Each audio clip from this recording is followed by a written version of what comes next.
are now listening to the Games Talk Live podcast. That's right. We are back. Another week, another show. We're back.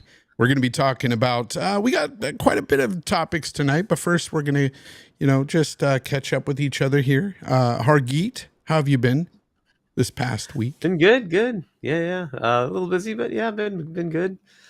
Treating Finally you right? getting to play some games. Nice. Finally. I fixed some of the issues I was having on the PC side.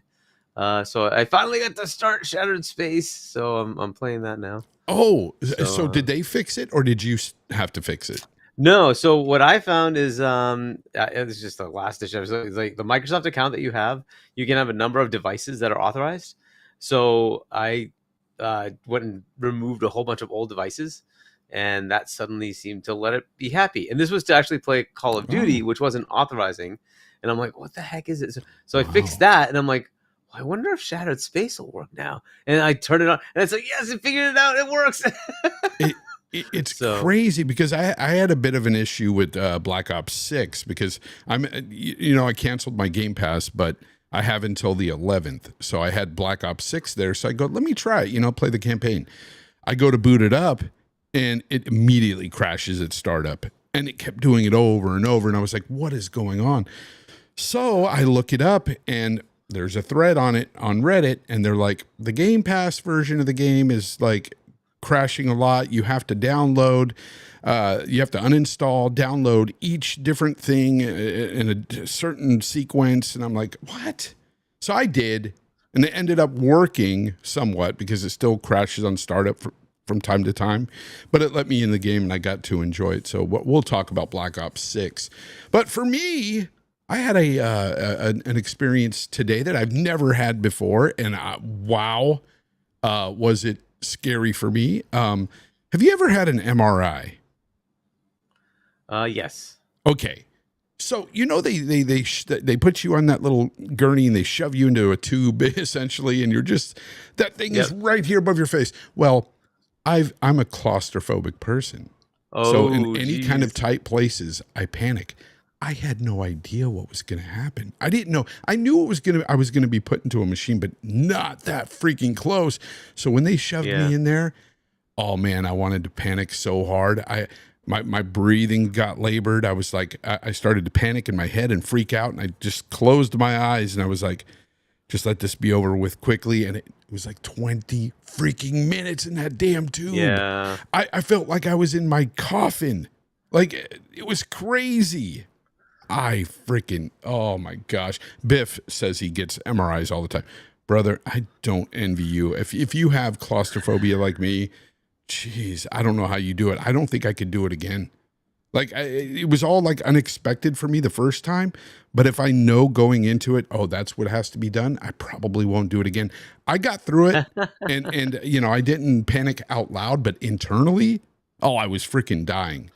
And then it's funny. I get the results back, and this is one of the things that I think is hilarious about going to the hospital and having issues and stuff as you get older. It's like you go there complaining about something. It's my neck, so I have some issues with that. So they did the MRI, and then they send me what's wrong with me, and they're like, "Well, you have osteoprophyte along with scallop cervical degeneration, and on top of all that shit, we're going to throw in stenosis and for good measure." And I'm like, well, what the fuck is all that? I don't know.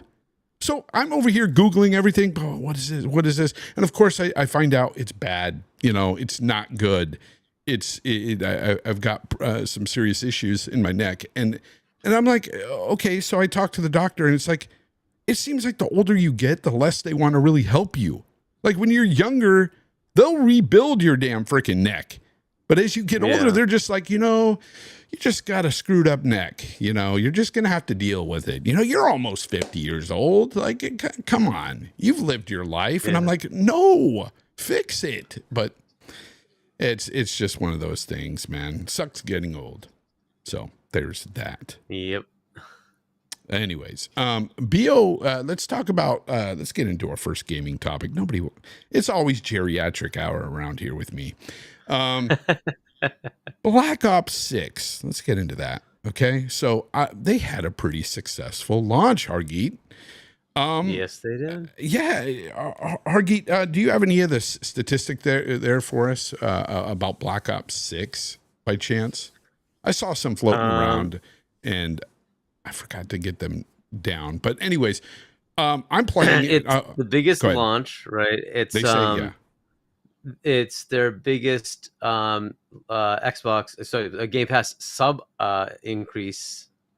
For a game, right? Basically, they've hit 500 million sales total for the franchise.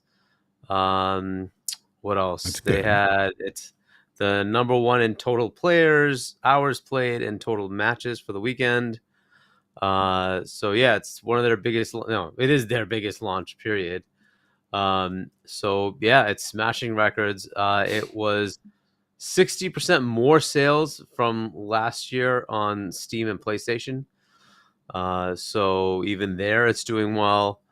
So yeah, of overall, course it is. Great. It's COD. Of course, PlayStation guys are still going to buy it. Steam guys are going to buy it. 60% more than last year's. COD. So on Steam and PlayStation, I don't know which one was better, but either way. But yeah, it's doing great, and they still have yet to put it on Nintendo. That's still going to happen at some point. But yeah, it's doing what it needs to do, right? It's basically. Have you played it? Getting the numbers. I have played the multiplayer a little bit. Okay. It's still COD. I'm not a multiplayer fan of COD anyway, but I have played a little bit of it.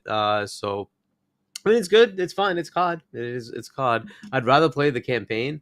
I was trying to start the campaign, but when I fixed the PC issue and when Shattered Space worked, I'm like, oh, I want to play that. So I have been playing Shattered Space instead of playing COD. I'll get to Call of Duty's campaign later, but yeah, I just want to play Shattered Space first. So the community seems to be enjoying this COD a lot from what I've seen. There's quite a bit of people out there saying they're addicted to this COD. So that's a good thing. Nice. I mean, that's awesome. For me, I'm more of the campaign guy when it comes to COD. And I got to tell you guys, I just wrapped up the campaign tonight, right before the show. And I got to say, freaking 8 out of 10 easily. Probably one of the best campaigns for COD I've played in quite some time. I had a blast. At the beginning, the first mission or two, I wasn't really feeling that much. And I was like, oh no, is this not going to, am I not going to enjoy this? But when I got to like the third or fourth mission, it was the one, all I'll say is with the mannequins. If you know, you know. It blew my mind. I was like, holy crap, this is freaking awesome. I'm having a blast. And ever since then, it ramped up to like 100 for me. And it was just total chaos, total fun. Sniping people, freaking destroying people with all different types of weapons. It's a lot of fun, the campaign. Holy crap. And I put in probably about 7 hours into it before I beat it. And I think that's probably rather fast. And honestly, one of those missions I could have spent a lot more time in, because there was like an open kind of desert mission where you can do a lot more things than just the main campaign. And I didn't do all that stuff. So I could have probably spent another hour, maybe an hour and a half in that mission alone. So I don't know. Chat, do you guys like it? I love the campaign. I think it's really solid. You know what? I would give it an 8.5. 8.5. I'm going to change that from an 8 to an 8.5 because I think it deserves it. It's really a well done campaign. Really good. Colt Eastwood's in the house, by the way, in the chat. I see you. Hey, Colt. Web Dave with the super chat. What's up, Dave? He says, Fonz and Hargeet, you rock. Hit that like button. That's right. If you enjoy the show, hit the like button. One other person already hit that dislike, but it's okay. We've got 15 likes here. We're good. We're solid. Besides that, though, I don't know if I'm going to play any of the multiplayer. I'm not big on it. So, it is what it is. But, yeah, I really enjoy the campaign. So when you do play it, man, just remember, it gets really good. It ramps up. Good. Yeah. So let's go ahead and move on because there's not really much else to talk about with Black Ops 6. It's good, people. If you don't have it, you're on the fence. Get it. It's good. Firewalk Studios. You've got it behind you. Rest in peace again to Concord. I think this is the final, this is the final nail in the coffin for Concord. It's never coming back. It's done. Now this is solidified as being the biggest flop in gaming history, hands down. But I don't want to see a studio get laid off like that. But Firewalk Studios, Sony kicked them in the butt and said, get out. So they're gone. And another studio closure, man. What do you think about this? 2 studios, Neon Koi as well. Look, I mean, it's a series of things, right? So this is the 6th studio this generation that they've closed in PlayStation Land. And like people just kind of let it go. Like, okay, right? Xbox bought Bethesda. Mm-hmm. Nope. Okay. All right. Where is it? All right. Well, it seems like I'm alone. All right. Now, I don't know if we're buffering anymore. Are we back? Yeah, I don't know. We're on the Ethernet now, though. So hopefully that helps or that fixes the problem. I don't know. Anyways, try to refresh, guys, if you're watching. Sorry, I apologize, but things should be better. Smoother? I don't know.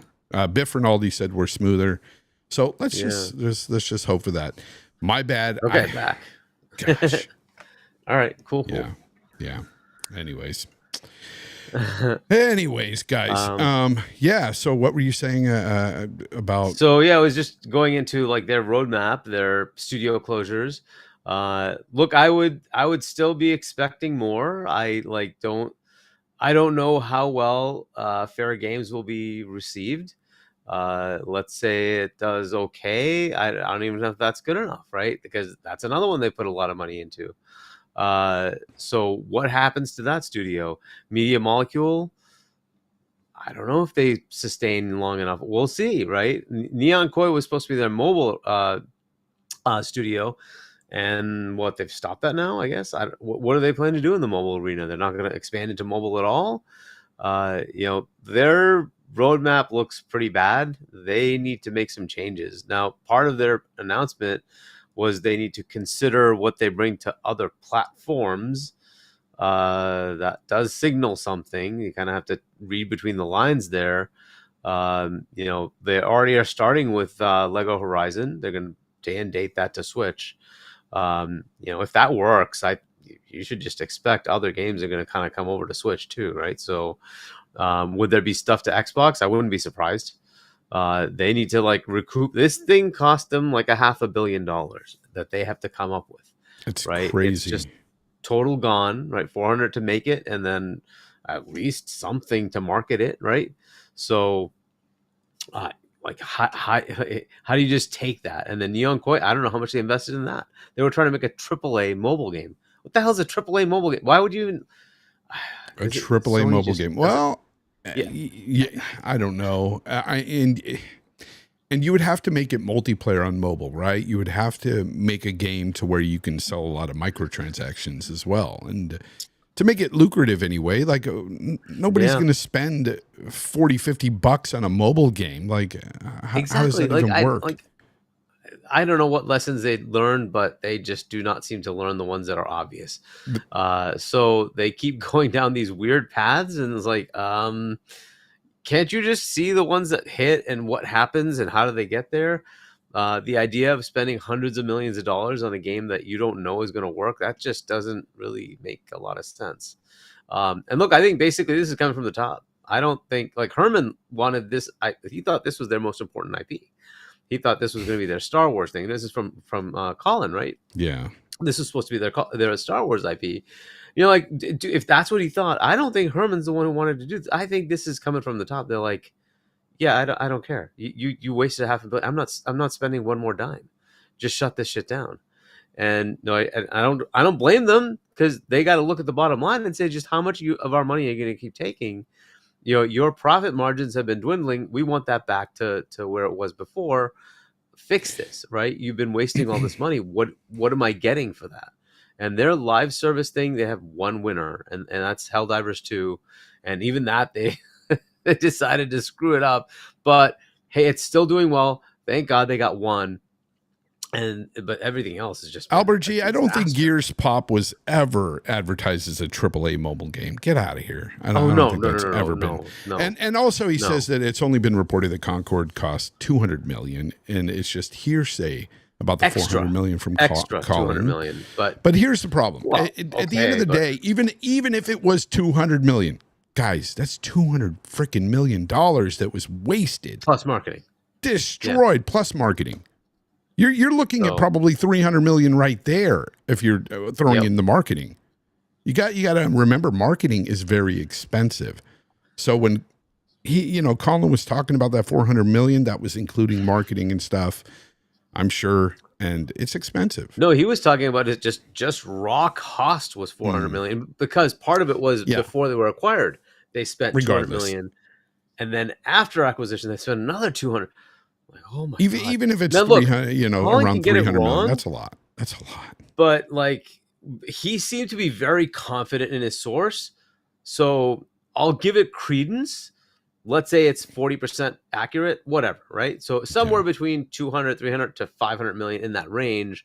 Either way, that's a lot of money to waste. And I mean, we're starting to see some AAA games get ported to mobile, but a AAA mobile game, like you said, most of those games are quick in and out, so that you have like a 10-minute, 5-minute round, and you're out, and it's a lot of microtransaction-y stuff, right? And so I don't know how that fits into a AAA game. I don't know. Like, they just don't seem to learn that lesson. You can't make that cinematic quality like PlayStation game and expect that to work in the mobile arena. I just don't see that working. Nobody's going to sit there and watch a 20-minute cutscene on a freaking tablet. Like, you got to be kidding me. Like, what are you thinking? It's not going to work. But whatever. Maybe they have metrics that I'm not aware of, but they closed the studio. So like, you just got to look at it for what it is. This is just, it was expected. This is nobody was sitting here going, oh yeah, Firewalk is going to somehow turn this around. Oh no. Some people were speculating though that they might have tried to gone free to play and tried to, bring it back. But I was on the other end of it. I was the one saying that it was gone, that it was never coming back. Don't expect it. It's too much money already. If the free to play was going to work, when they did the beta, they had that multiple tiers. They had one, you had to buy it, and then like, oh, that's not working. Let's put it in a PS Plus. Oh, that's not working. Let's just make it free. Anybody can play it. Nobody came. Right? If nobody played it when it was free to play in a beta, why do they expect it would change? That's the thing, right? So it just was not going to resonate. It just wasn't going to go anywhere. It is what it is. Unfortunately, it just did not work. So down the drain. Whatever. Next. Yeah, right? But look, if it was one fail, that'd be one thing. They've just had a string of these, and it's like, well, how much do you keep doing this before you realize that you just can't do this? Now, like, you go buy Bungie, which I thought that was a great buy if that continued. Unfortunately, it didn't. Destiny's kind of flailing, and Marathon isn't looking that great so far. Maybe they pull it out. Maybe it's going to be awesome. Well, we don't know that yet. So let's see what they do. Hopefully that turns out to be one of their better purchases. So far, it has been a sinkhole as well. So that's kind of where they are. It's an unfortunate happenstance of where things are. I mean, it's funny from an Xbox guy perspective, but you have to look at it from an industry perspective. Sony's not in good shape with this stuff. It's cost them a lot of money, and it hasn't really given them a return that's of value. So we'll see how this goes, man. I don't know.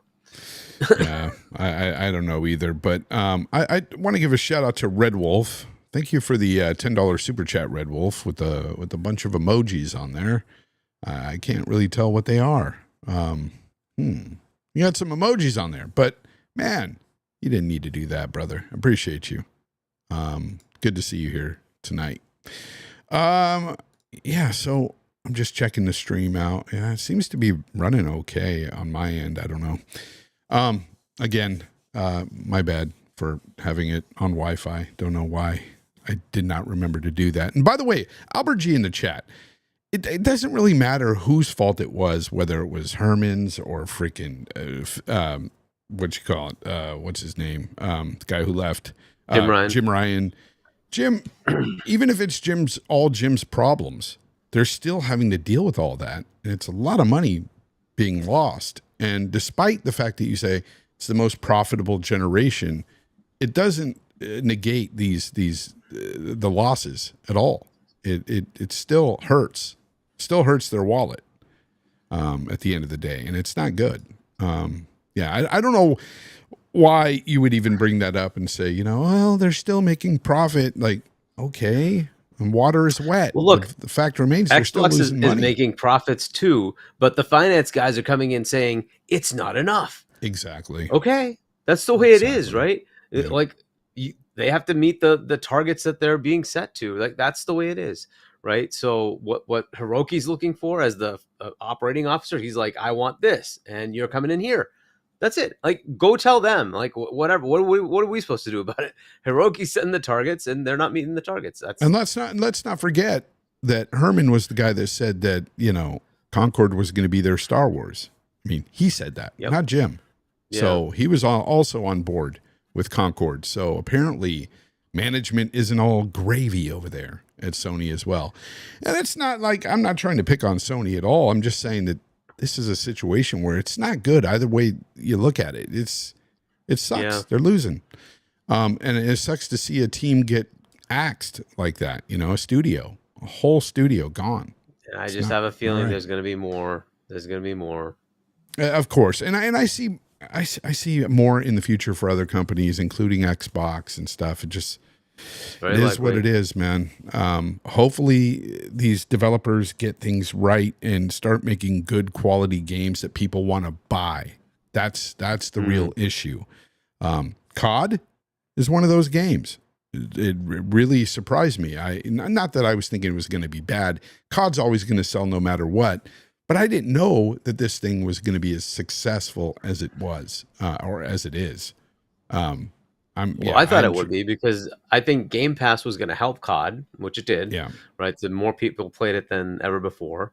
And then that Game Pass would get some bump. I don't know how big it is. They're saying it's bigger than any they've ever had. What that means, I don't know. So we'll see what that means as far as actual numbers. So, if it bumps it up by like 4 or 5 million, that's pretty substantial. That's pretty good. That's awesome. Yeah, for sure. Let's go ahead. Let's talk about Indiana Jones. It was previewed this past last week. Actually, the last couple of weeks, it's been previewed in different areas. Colt went to one. You had Boomstick going to another. You had several people out there making videos on it. In the end, though, it seems like, this game is going to be sort of polarizing, I think, for many people.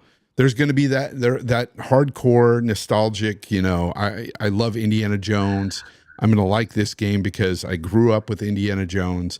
And then you're going to have the other side saying, I wish it was more of a shooter, or I wish it was more of this or that, more action-y rather than puzzle stealth, and that's what it seems like it's going to be anyway. I'm not saying it's going to be puzzle stealth, but everything that I've heard from the previews from people and Colt especially, he likened it to more of like Thief and Dishonored, which immediately kills it for me. Like, I do not like Thief. I do not like Dishonored. Those types of games just don't do it for me. Would I rather have seen more of a Wolfenstein-esque game using the Indiana Jones character? Hell yeah. I want to see more shooting. I want to see more of that style. And one of the things I was bringing up to him is, a lot of people will say, well, Indiana Jones in the movie really didn't use his gun a lot, but he did. That's the thing. And I would like to see him use it more. And I remember back when Uncharted, Tomb Raider, these games were coming out and everybody was saying, man, they took a lot from the inspiration from Indiana Jones. Nobody was saying, but Indiana Jones never used his gun that much. Nobody would have cared if he used his gun a lot in this game. Nobody would have been complaining about it. As long as he had his whip, as long as he had his gun, I don't think nobody would complain. again, I don't want to say too much because I don't know enough. We only had that small preview that they got to play. I think it was like an hour and a half, Colt was telling me. And from what he played there wasn't even aim down sights. It was all hip fire, which is kind of odd too, because I went back to Lost Ark and I see Indiana Jones aiming down sight with his pistol. And I'm like, well, why doesn't he do that in the game? Like, I don't know. It's just a whole thing. I just wish it was more action-y. I don't know how you feel about it. How do you feel about it? I mean, I fully expected this to be much more puzzle, and I knew that was going to push people off. I don't expect this to rate well. That's just the way it is. So we'll see. I don't know. Yeah, Dorian Gray, I hear that. Like, yeah, Indiana Jones rarely used guns. But you know what? If you go back and watch the movies, though, he still got a lot of people killed in those movies. And it's not just all about being stealthy and doing puzzles and stuff and figuring out puzzles, even though he did a lot of that stuff, yes. But I mean, it is archaeology, right? That's the whole point. Yeah. Right, so. But so is Tomb Raider, so is Uncharted, and those games had more action. And I just wanted more of that. And I think most people did want that, more of that. I think most people were wanting more of an Uncharted style game with Indiana Jones. I think if you polled people, we'll see how it is overall. But look, yeah, even Paris said that he liked what he played, but even he was like in the end saying, it'll probably hit a 75 Metascore. Yeah, that's what I expect. I think it's going to be a 7 something. Yeah. That's where I expect it to land. But yeah, I mean, look, it's good, right? 7 is a good, right? So it'll be good, but it's not going to be like some stellar 90 meta game. That's just kind of what I expected from it. So yeah. Whatever. But I'm hoping for the best for the game. Like I'm not totally writing it off. The second they put it in December, I'm like, yeah, they're not looking for this to be a heavy rated game. It is what it is. Yeah. And I like machine games. I like the Wolfenstein series. I just don't know about this one based on what I've seen so far. Yeah, the whole hip fire thing is really bothering me, but I don't know. Preston, he says in the chat, what did I miss? Not much. You missed us talking about Black Ops 6, Firewalk Studios getting shut down, and now we're talking about Indiana Jones. And I don't know. What do you guys expect or want from the game, chat? Like, tell me in the chat, what do you guys want from Indiana Jones? What are you hoping for? Or did it upset you seeing the previews? Or did you get excited knowing it was, I don't know, more like the movies than a game? So are we liking movie games now? Is that what we're saying? We want more movie-based games, cinematic games on Xbox? Is that what we're saying? Because we used to like the action stuff. And do we really want a cinematic game? Want that. Okay, because that's what it looks like. But look, like I expected what I expected from the previews. That's basically what I got. So for those who are like excited, they're excited. But those who are like looking at the potential, like, I don't want to call them like negatives, but sort of like the areas where it's not going to shine. I got the exactly what I was expecting. Right. I expected it to be in that vein. Yeah. And I think it's going to disappoint people who are looking for a certain type of game instead of just playing the game. For sure. So, and I think it's essentially the same thing with like Starfield, right? I'm expecting this to be Fallout. It's not Fallout. I'm expecting this to be Skyrim. It's not Skyrim, right? It's going to be its own thing. And you have to kind of take it for what it is. So it's going to be its own, thing. And machine games making an Uncharted, like a Tomb Raider type game.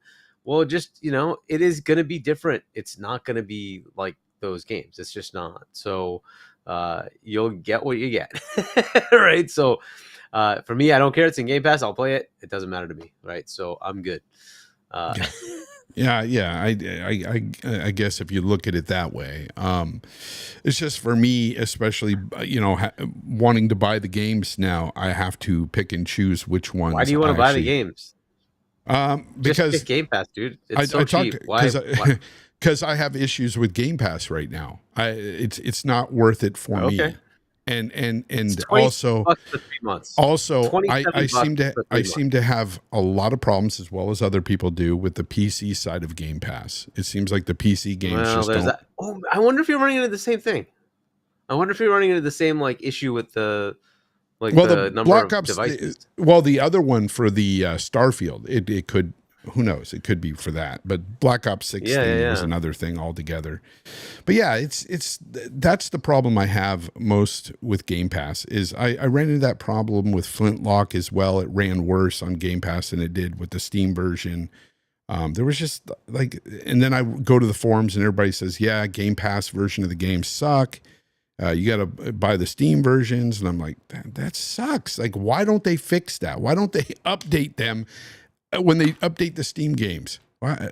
God, I don't understand Microsoft on the PC side. I don't get it. It's like, here's our games, kind of, you know, and it's just like, what? All right. I don't know. Let's talk about BioWare. Developer over there, Mike Gamble, he has stated that, you know, Dragon Age, Veilguard, has this artistic stylized graphics going on. He says, though, that Mass Effect 5 is going to be photorealistic. He is going to go for more realism in their game when Mass Effect 5 comes out. That shouldn't be in. I don't expect Mass Effect for another couple of years, to be honest. But even until we see something. We're probably looking at 5 years. Yeah. Right, Until we see something, I think another couple of years. But he's just putting it out there because a lot of people are complaining about the Dragon Age, the graphics and stuff. And I want to talk a bit about Dragon Age for sure next, leading into that, because that's one of the things that I've noticed that, you know, people like to pick on certain games and talk about certain issues that sometimes aren't really issues at all. They're non-issues. One of those things is the graphics for Dragon Age. Now, would I like more photorealism? Sure I would. But do the graphics look bad to me? Not at all. They now, some of the character models and stuff, don't get me wrong, kind of look, I don't like the Canary and stuff like that within the game.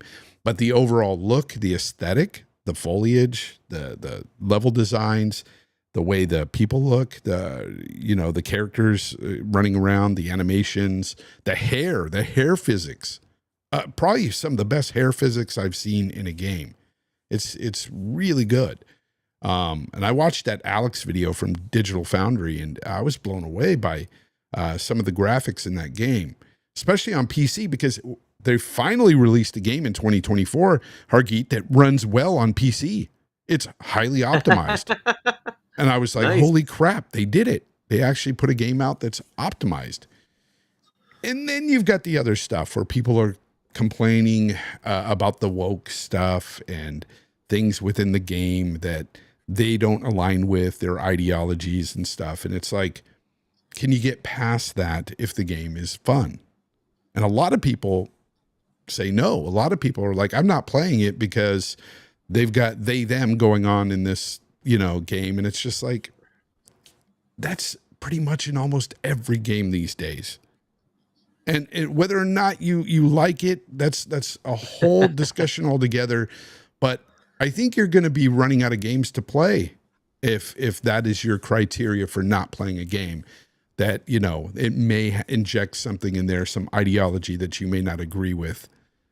I don't know. It's one of those things where you're going to have to just, either overlook, skip some dialogue, or just simply not buy it. And it's your choice. It's up to you. Yeah. For me, the gameplay, the combat, the gameplay itself, that's what matters most in this game right now. To me, it looks fun. I've watched several videos from people that I don't think are paid shills. I don't think they're towing the line for EA or BioWare at all. And they had nice things to say about the game. Sure, they had some negatives. Some of it was with the story. Some of it was with the woke stuff. But in the end, they had a blast with the game. And I'm like, that's what I'm looking for. So I want to, see how that, game plays out. So I am going to pick it up on Steam. I'm going to have that 2-hour window, whether or not I want to return it or not, based on the gameplay. If the gameplay loop is fun to me, I'm going to continue to play the game and have a blast with it. I've played other games before, like the new Saints Row, where I was just skipping dialogue because it was just all nonsense.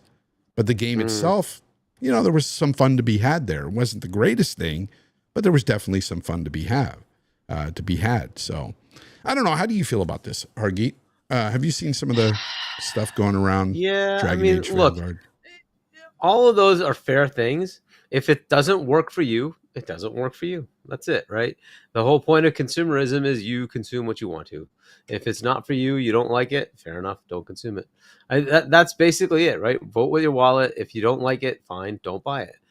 If you want to play a game and it's good enough for you to play the game, right? So, it reminds me of Unknown 9. I'm like one of the 10 people who bought that game and finished it. But it really did deserve its low rating. It has nothing to do with the woke stuff, right? It had nothing to do with that. It's the gameplay and animations that turned me off. It's it's supposed to be set in early 1900s India, right? So I'm like sitting there going, okay, they're finally going to represent India. It 100% did not represent India at all. And that's the part that really pisses me off. It's like, if you're going to have, DEI stuff, at least try to research, just like the stuff they did with AC Shadows. Like, at least research the era. They could have consulted you, Hargeet. They could have called you up and said, hey, what do you think we're doing here? I'm not an expert, but it's I know you would have done better. Some of what it's like to be in India, what it's like, what the culture is like, how people behave.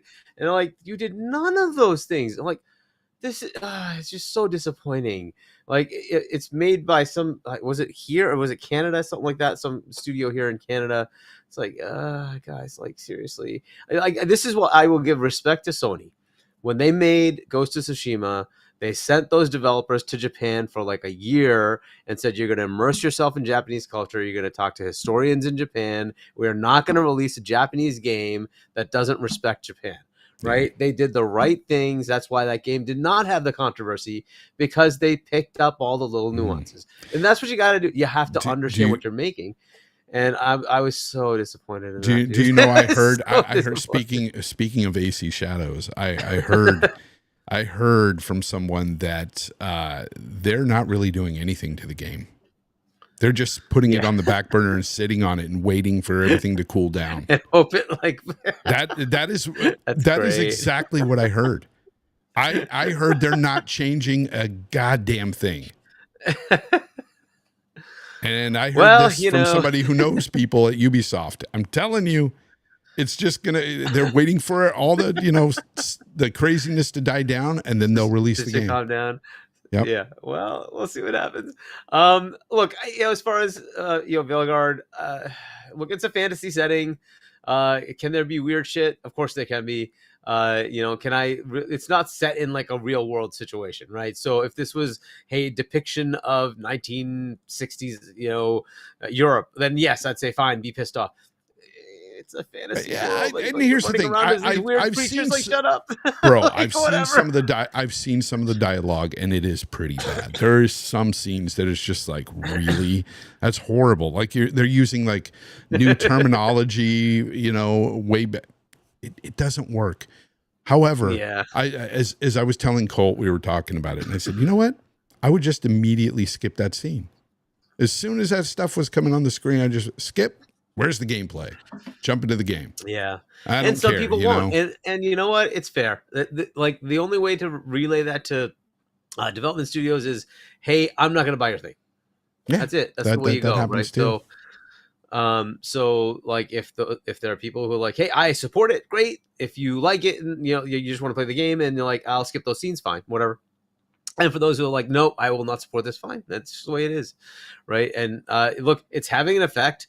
Right, there are movies that are failing, games that are failing, like, look behind me, that are failing. It happens. And by the way, somebody in the chat said that Unknown 9 is the biggest flop. No, it doesn't come close to Concord. Sorry, no, it didn't cost as much. Yeah, and it sold like 10 copies. Concord refunded everybody their money, so they sold 0.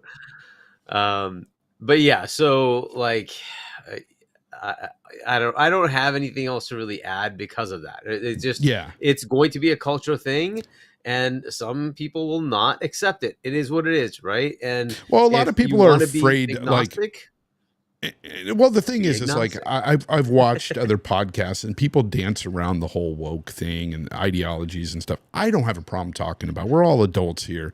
I'm not bashing people one way or the other, but at the end of the day, I will speak my mind and say what I don't care for and or what I do care Yeah. for. And I think everybody should just have that, you know, if YouTube demonetizes me for speaking up about something, I don't care. Like at the end of the day, whatever. We're all adults here. We're not being assholes or anything. We're just talking. Yeah. And we're just gamers at the end of the day. These are video games. And situationally, it can be kind of weird. Like the whole, like, Peter Parker and what's her name? Jane, whatever, right? Mary Jane. You know, in Spider Mary Jane, right? Where she's doing better than him. Like, that's a little weird. Why is that happening, right? So you might say, well, that's a little too far. Maybe, I don't know. Like, these are just things you're gonna have to kind of figure out. Like, and it's just hit or miss, just depending on the thing. In fantasy games, I'm not like, at some point it becomes too much. People like pick on everything. Having and AC Shadows having Yasuke. It's like, okay, yes, they specifically went and picked a black historically accurate character and then did other things to him. Fine, right? Having the character be black, that should not be the end of the world. Making him gay, that's kind of weird. There was no reason for that. Like that kind of thing. Just like, again, I think that's something where they're making it optional, right? I think that is something that's going to be optional, and just they've done this before in other games. If you're picking a historical character, then there's things where it becomes more of a problem. You right? should, If you say this is just a random person. Yeah, I see Fair what you're enough. saying. Do what you want, right? But like, you're picking a historical, revered I get character. it. I get it. Yeah. Yo, come on. Yeah, that's different because, like, if someday for some reason you got put into a video game and they're like, "Yeah, Hargeet's gay," and well, no, they're like, let's what? take Abraham Lincoln. He was gay. Like, no. Let's not go there. Like, you know, like just stop. Then we made a movie called Abraham Lincoln Vampire Slayer. But you know. Yeah, I see what you're talking about when it's a historical figure. It's kind of weird. Yeah. To change whatever they believe. I mean, we don't even know for sure what these people were, though. It's been so long. Like, come on, it's hundreds of years ago. But no, I just, you know, at the end of the day, like, the biggest thing about Dragon Age, though, the thing that people, I mean, they like to talk about the woke stuff, but I think the bigger story is the fact that they are freaking this access journalism thing, how they kind of keep certain journalists from reviewing the game so they can kind of bolster the game's metascore. And that's an interesting one, isn't it? And that's what's interesting. Yeah. So with Starfield.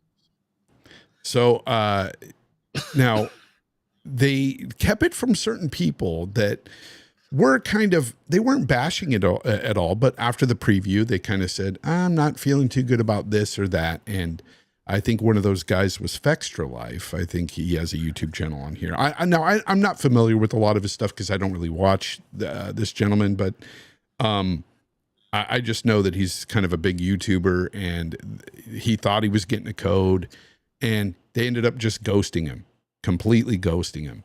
And apparently it happened to a few others that he knew. They did the same thing to them. They just ghosted him, and they didn't get their codes. But then you look to other, like Mr. Matty Plays got a code, and he had a scathing review on this game.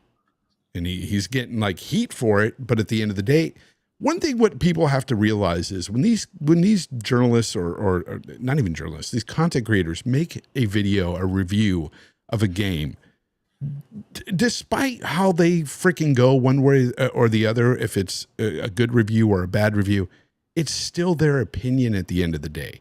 And I don't know why people get so mad at others for their opinion. SkillUp did the same thing, gave a scathing review of the game, said it was terrible, said that he didn't enjoy it at all. He said the combat was bad. Wow. And he said damn right terrible. And I saw conflicting reviews from people that I respect it, and I think that aren't shills. I don't think they're being paid off at all, and they actually like the combat. So it's like this game seems to be kind of polarizing and doesn't really reflect the Metascore it's currently got. I'm not sure what it is now, but it was like in the 80s or something, low 80s the last time I looked. Or it could be mid 80s. I'm not sure, but it's at the end of the day, it does look like they cherry picked certain reviewers, certain journalists to play this game, to bolster that review. And only time will tell, because as soon as these other people get their hands on it and put out their reviews, and if they're all bad, this Metascore is going to go way down. And we'll see what's happening there. But honestly, for the people that just pick it out, like just pick on it over the woke stuff and everything, I don't really follow their reviews much. Like it's just like, okay, I understand, I don't like some of it as well, but at the end of the day, man, you're going to be missing out on a lot of games if this is your criteria for bad game. Anything that's spoken up Maybe about. that needs to happen, right? I mean, if you look at what happened to the movie industry, and they're finally like turning it around and saying, okay, we kind of need to just focus on what the audience wants instead of what we want to tell the audience. So it's kind of working. By the way, I'm like frozen, I think. No, you're not frozen. It's kind of coming back. Yeah. Yeah. Okay. But yeah, so I hear what you're saying, because, and I think a lot of it is kind of, look, Firewalk was let go, and Concord, people were talking about how that was full of it, and games aren't selling right now. And that is one of the reasons why a lot of people are pointing to it. They're saying, hey, there's too much of that going on in the gaming space. I don't like it. I'm not buying it. So that could very well happen. But if I see a game like Dragon Age Veilguard, the combat and everything in the game that appeals to me, that gameplay, I'm going to try it for myself. If I don't like the gameplay loop, then I simply won't play it, because I know I'm not going to really like the story, because you take the woke stuff aside, just the writing in general is not that great from little bits I've seen. It's just not that good. And so I don't know if the story is going to captivate me at all, we'll see how it's going to be, but I'm going to try it.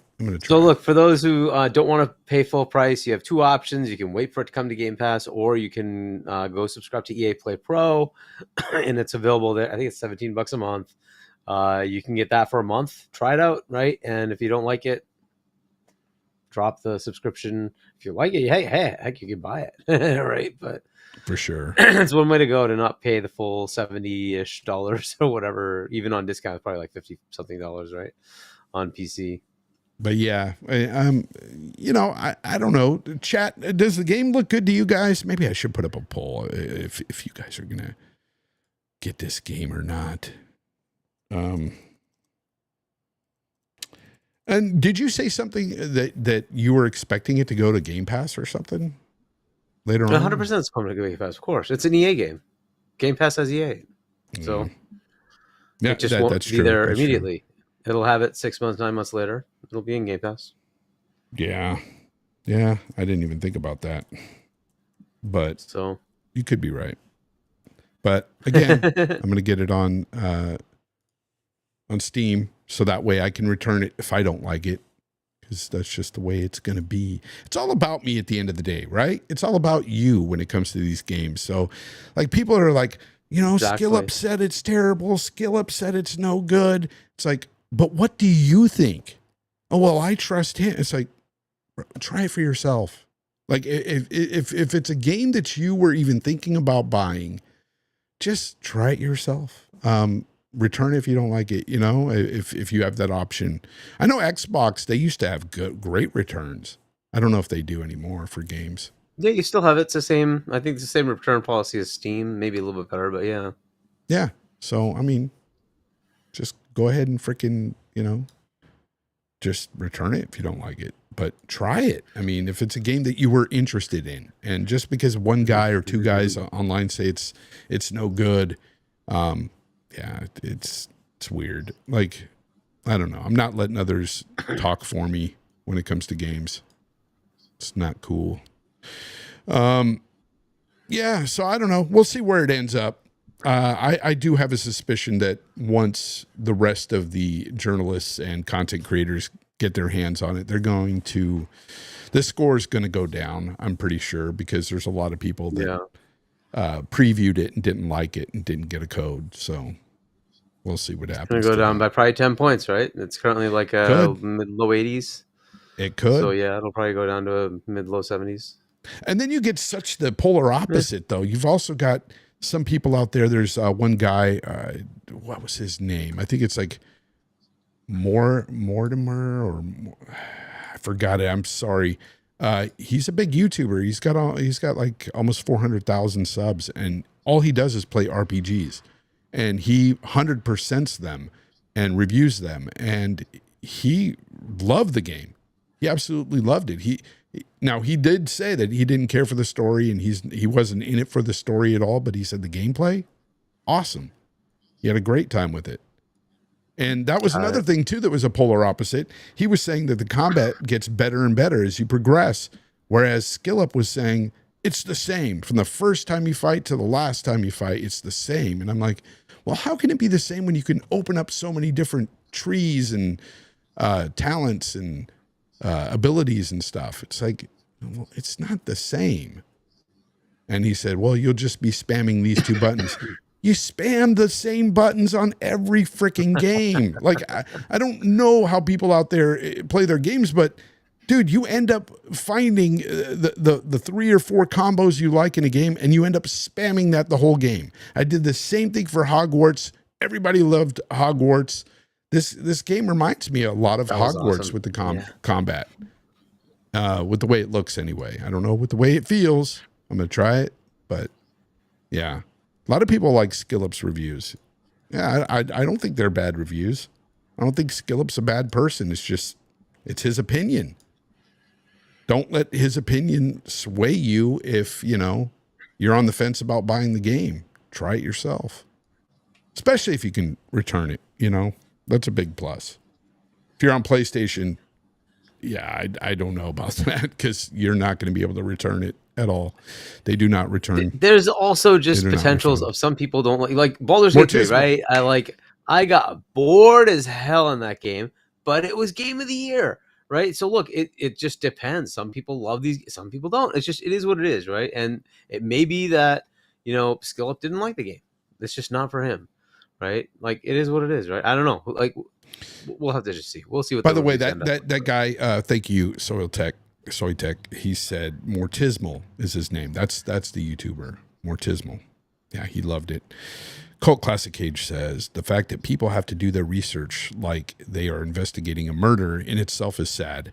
As a kid, I bought games by cover and back of the case. Yes, I did the same thing. Yeah, I rented games like that. We didn't have much choice, did we? Yeah, you just looked at the box.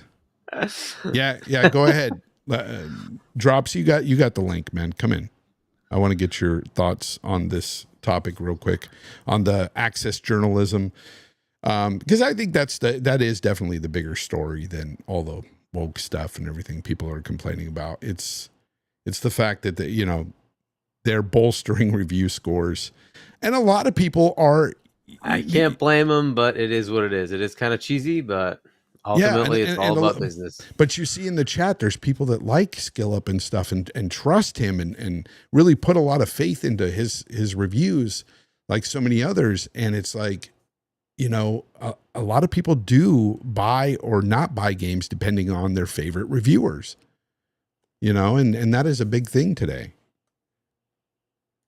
So I'm going to get Legendary Drops in here for a second, guys. Legendary Drops. He hasn't been here since he's blown up, actually.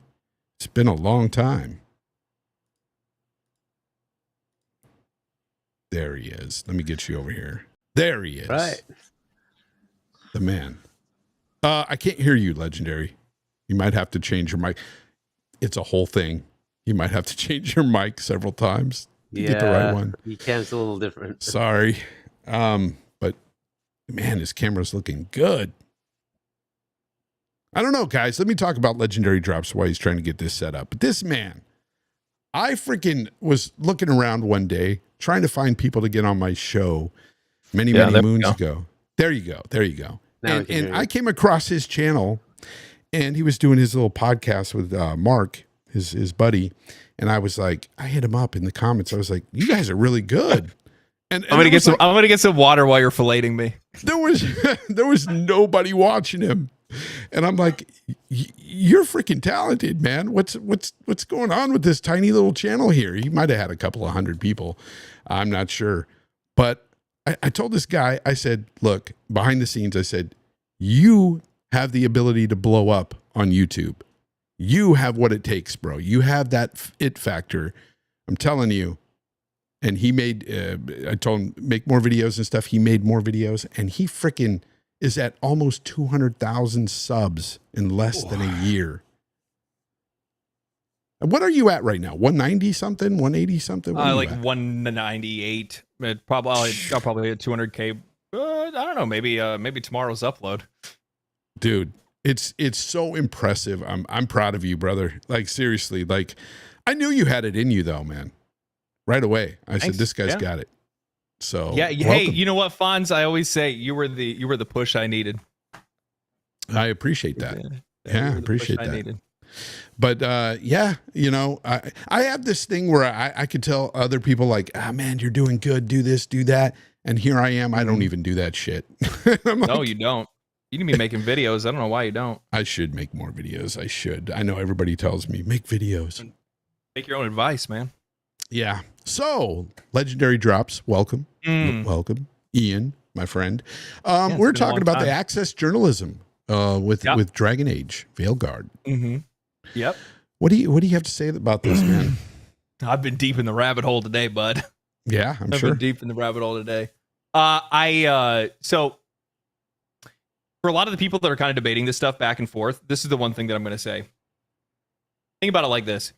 This game has had zero. I shouldn't say zero. This game has been controversial since its reveal, right? Yeah. Like the minute that they had switched gears to Veilguard, you have not seen a lot of positive commentary around this game whatsoever.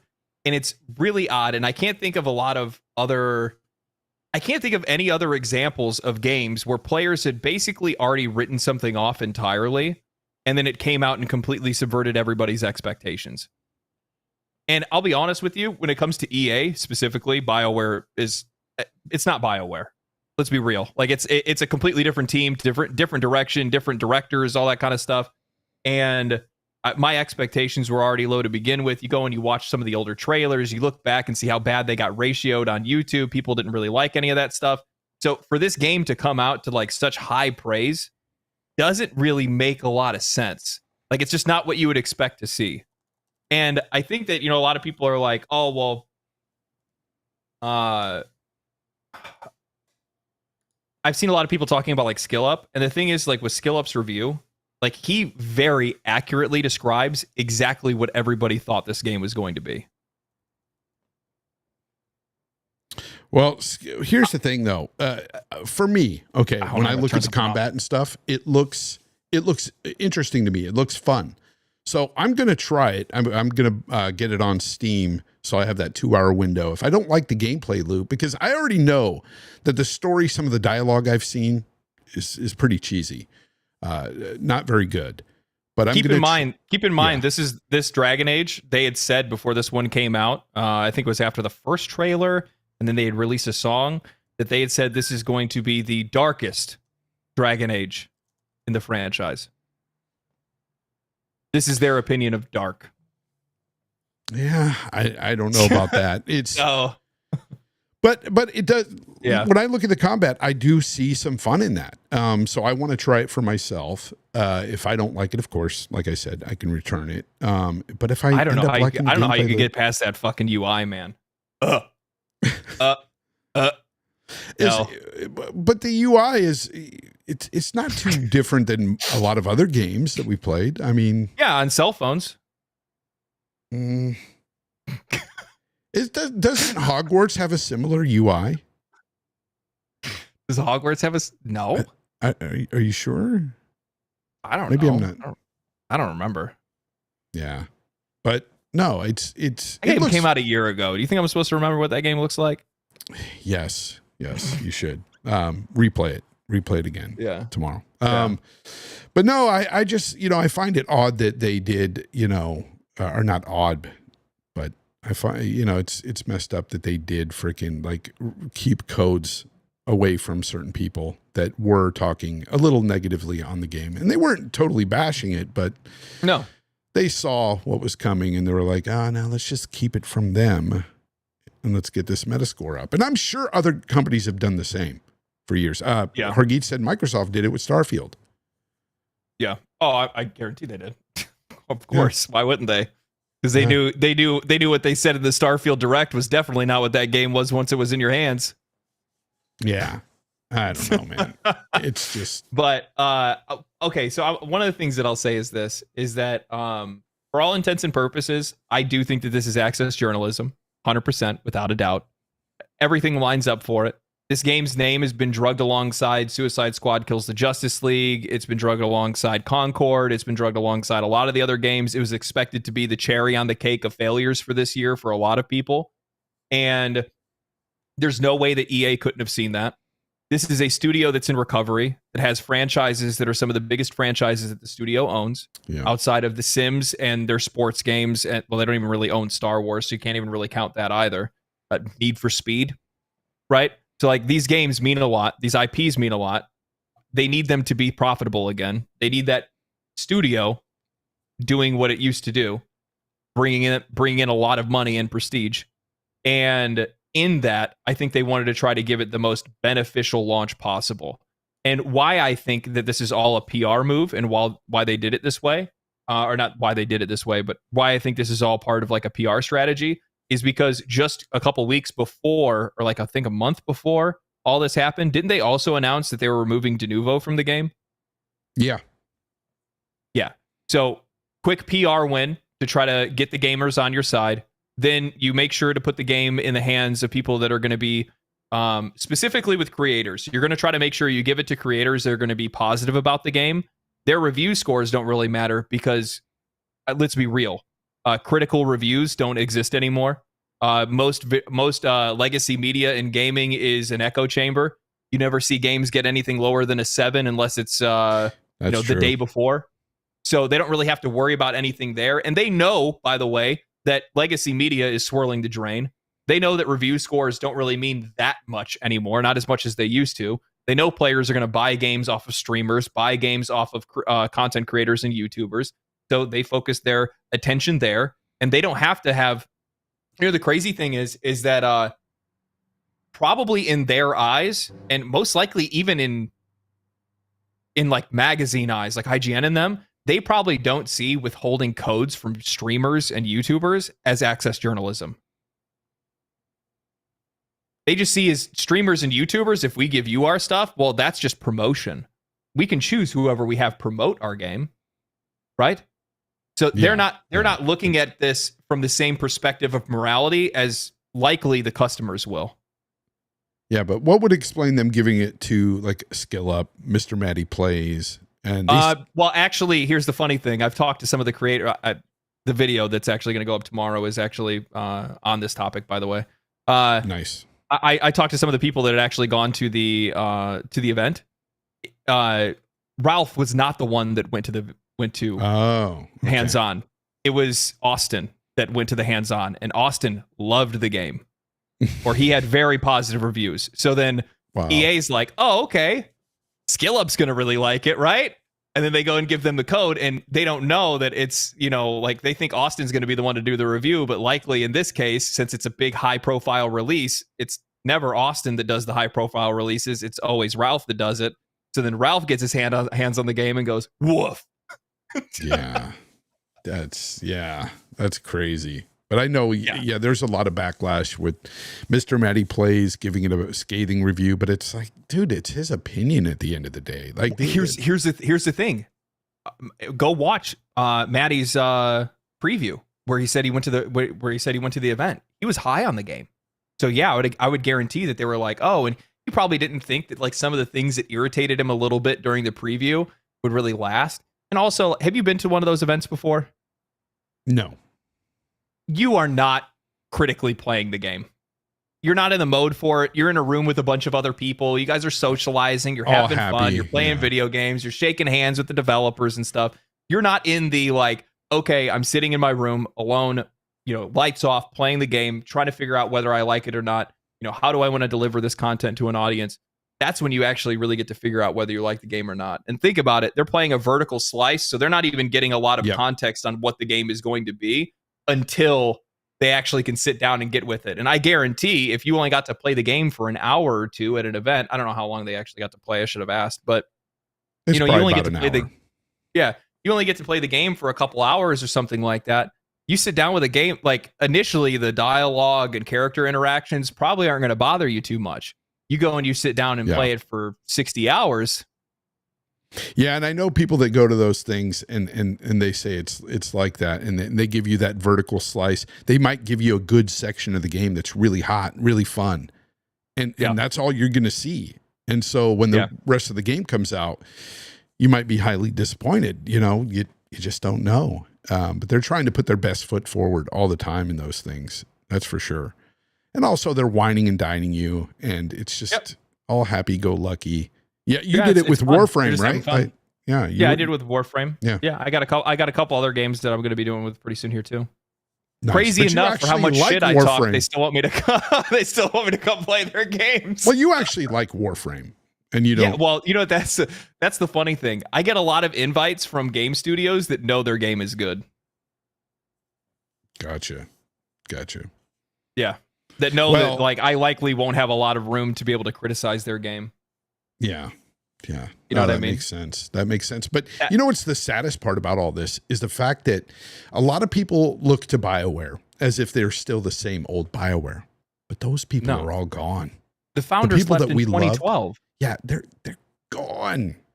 Yeah. And so they were gone before Anthem and Andromeda. Yeah. So even with each Dragon Age release, I still hold on to it because I love Dragon Age, right? I love the older games.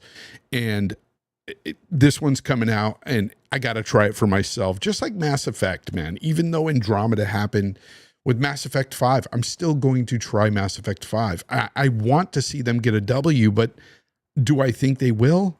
Probably not. And because they're not the same development teams. I actually have higher hopes for Mass Effect. Recently, one of their developers came out and he pushed back on because somebody made a comment on him on Twitter because he's like, I've been seeing a lot of questions about Mass Effect or whatever because of Dragon Age coming out and it being reviewed and whatnot.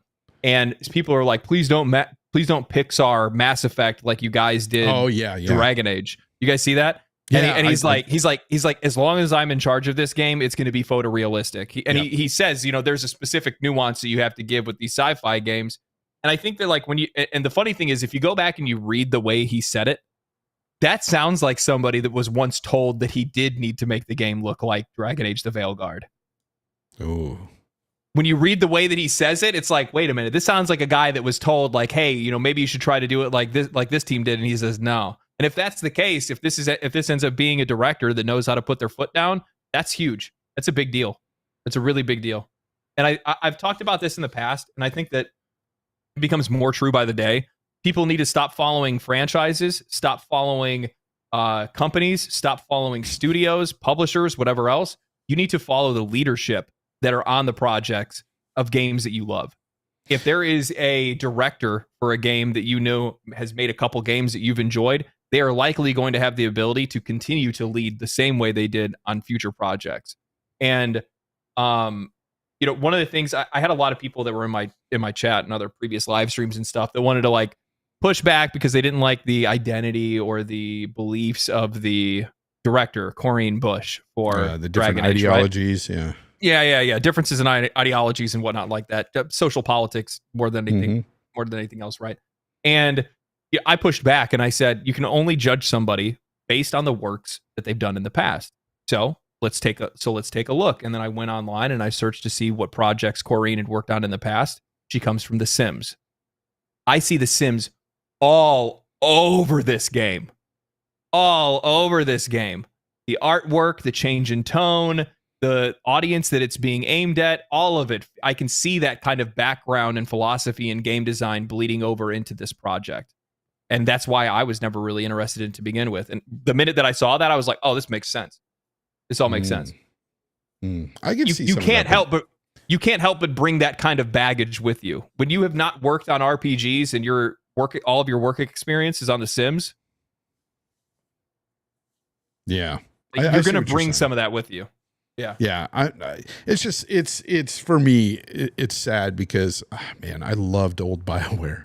They dead, man. Your new BioWare, it's called Larian.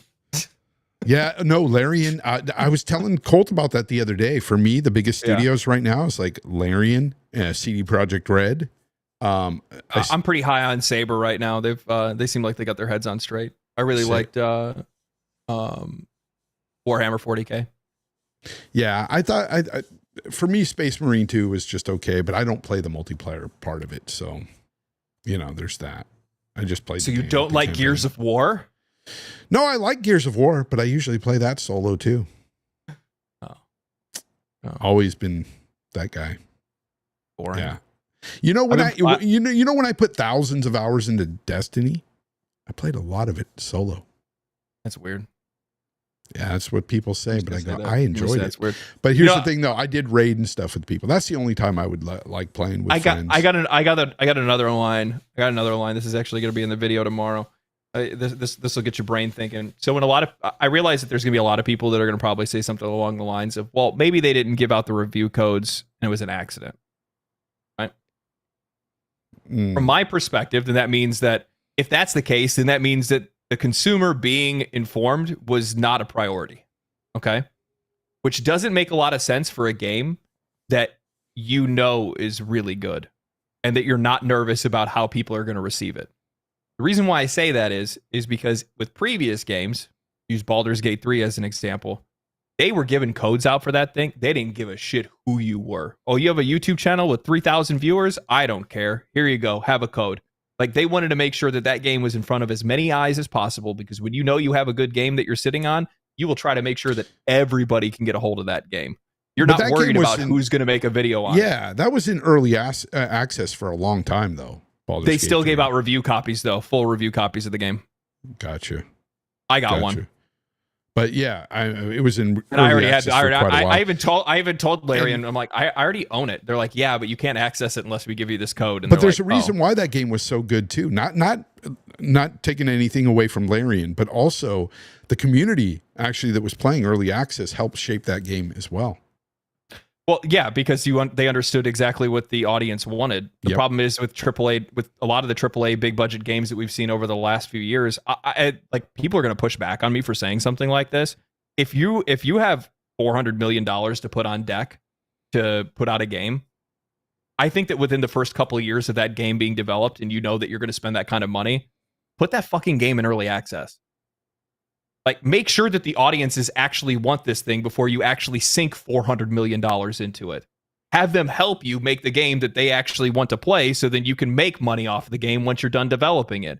It makes no sense whatsoever to wait 6 to 7 years to put out a game and spend $400 or $300 million or $250 million on a game, and it's all a gamble. Yeah, you're not wrong. And that would help. That's with a lot of these games, but it would have saved Concord. No, I think that whole thing with Concord. The whole thing with Concord is that for some odd reason Sony wants to blow. It's not blow. Sony's too obsessed with that purchase they made on Ubisoft, and they keep letting all those guys run the show. Well, we were talking about how, a lot of people were complaining about the woke stuff and everything within Concord. It's like its biggest issue, honestly, just like this Dragon Age being the access journalism is the bigger issue with this. With Concord, it's more of the fact that it didn't do anything different for the genre.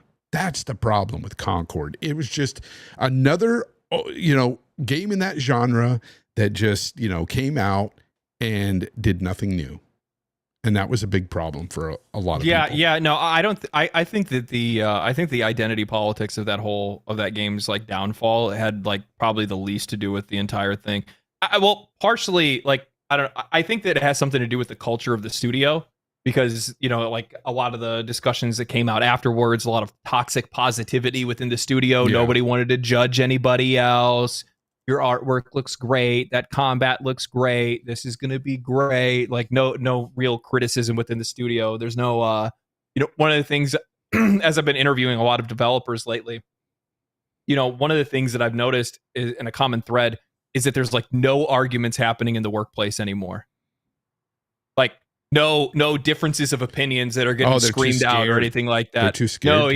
No. We can't do that no more. We can't do that no more. No. Like you go back and but then you go back and you start talking to, like, I've talked to some of these guys that have been in the industry for a long time, and they're like, oh, dude, we've had fist fights in the office when we were working on this game. And I'm like, that makes a lot of sense looking at that game now. I worked for the steel industry, and I was there for 20 years. When I first got hired in, there were fist fights on the job site.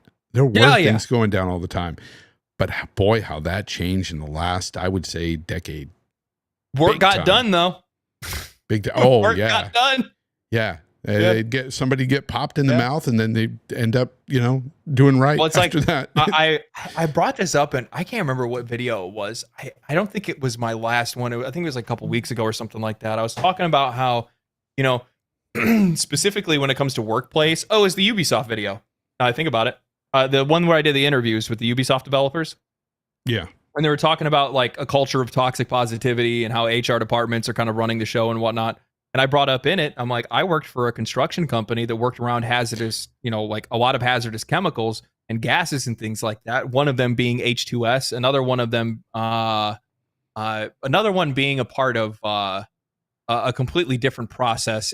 I can't remember the name of it off the top of my head for some odd reason, but basically there were two gases that we worked with that if there was any critical failure, they would, it could kill an entire neighborhood. I mean, in an instant, it wouldn't take long at all. Like if they leaked and they got out, everybody smoked.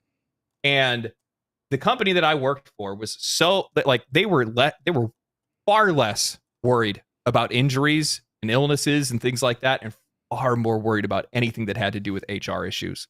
Yeah. I mean, they were obsessed with that stuff because they were so because those lawsuits are expensive and they're really hard to fight. They are, especially depending on what state you're in. And seeing as though a lot of video game companies are in California. Mm-hmm. By the way, you said you spoke to some Ubisoft developers. Now, I don't know if you've heard anything about this, but I recently heard that nothing is being done about AC Shadows. They're just sitting on it, waiting for it to die down. Yes. Yeah. The whole plan is like they're don't get me wrong, they're like buttoning up some stuff. And they're also like some of the DLC content that they had planned is getting implemented into the game to like flesh out some extra stuff. But they're not changing outside of that, anything. No. Yeah. No. Directionally, I talked to somebody that had a line in on their marketing department, and really what it is they're just trying to wait until the discussions around them dies down because there was way too much heat on them for them to release this game. Ironically, one of the biggest worries for them was actually a YouTube video. So your YouTube video. I wonder when how many views did that video get? Like 1.7 million. Jeez. Yeah. And then the subsequent one also got like 1.5 or something like that. So yeah, it started. And here's the thing: like once somebody makes one video, then somebody else makes one, and then somebody else makes one, and then people are talking about on magazines and the news and stuff. Actually, the funny thing is, now I think about it, for how much shit that stirred, not a single gaming magazine ever talked about it or referenced it. That's kind of crazy. Which is weird. That's weird because usually they do. They do. Even some obscure little YouTuber can get mentioned in a magazine if they have there a are source. Entire articles written about a fucking Reddit post with 3 upvotes. Yep. Yeah, it's crazy. You see that all the time. By the way, Memecast guy earlier said something like, "Oh, this guy sounds like he's very negative. That's why he said that, that only good games will send you, or good developers will send you out to." No. You got to watch a Legendary Drops video. You're very level-headed. He's very level-headed in his videos, I should say. If I'm talking to you, Memecast guy, he doesn't just. You don't just drag live. I'm games shit and stuff. talking. Yeah.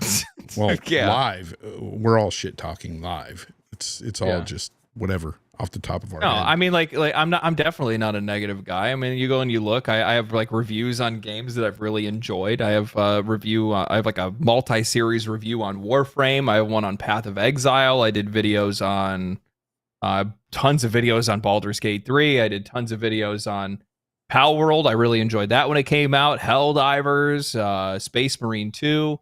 The only thing that I just don't thing that I just don't put up with is I just don't put up with shit games, and I also don't put up with like a lot of the excuses that much of the industry likes to make for the subpar products that they deliver to us. And that, my friend, is why we're friends, because that's exactly what I freaking talk about here as well. And people hate me for it sometimes, especially when it's a game that they want to say they love or whatever. It's like, dude, it's my opinion at the end of the day. You don't have to watch. You don't have to listen. If you don't like the content, you can go. But yeah, it is what it is, man. Anyways, I'm going to have to get out of here because I'm starving, man. Yeah, I got to wake up at 2 a.m. tonight. I got to take my wife and daughter to the airport at 2 a.m. 2 freaking a.m. Wow. Hey, man, red eyes, baby. Oh, but hey, it's for a good reason. Anyways, yeah, I want to thank everybody for coming out. I want to thank our guest that just showed up out of the blue. I asked him earlier today, hey, if you can make it on. He's like, I'm building my video right now, but if I can, I'm going to jump on, and I appreciate you for that. I really do. No problem, brother. No problem, brother. Yeah, if I can, I will. But Wednesdays are usually like a day that I'm writing, recording, editing. Yeah, on I hear you. But yeah, let everybody know where they can find you, because Legendary Drops. Legendary Drops. And yeah, you can find me Legendary Drops right here on at Legendary Drops right here on YouTube, or you can just go a Legendary Drops on Twitter. That's where I just talk shit more than anything else. Yeah. Yeah, on the X. You don't do too much on Twitter though, and I don't do too much anymore these days. I use it to find information. I rarely actually ever post on there. Every once in a while I will. I got a lot of negative attention recently, but yeah, you did. Yeah, you did. What was that about again?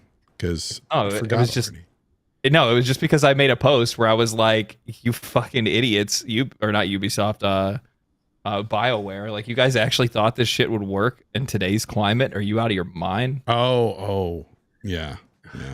It was weird because I don't know. I don't really want to get into it. For some odd reason, some guy just talking about how I thought it was access journalism and how they were trying to curb reviews. All of a sudden, people start throwing accusations at me and calling me racist. Yes.